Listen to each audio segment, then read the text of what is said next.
imamo sigurno 20 kandidata koji su za medalju za razliku od drugih sportova, tako da je jako teško bilo šta prognozirati.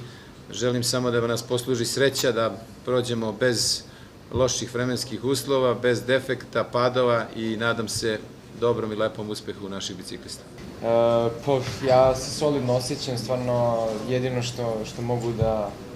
budem nezadovoljan jeste to da nismo imali adekvatno takmičenje pred ove olimpijske igre, došlo je do otkazivanja što trka po Evropi, u Italiji i Austriji, tako da nismo mogli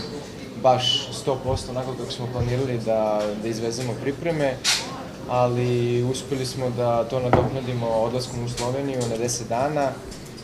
i mislim da, kao što je selektor rekao, oni bitni faktori, sportska sreća, mogu više da utiču trenutno na naš rezultat nego sve ostalo.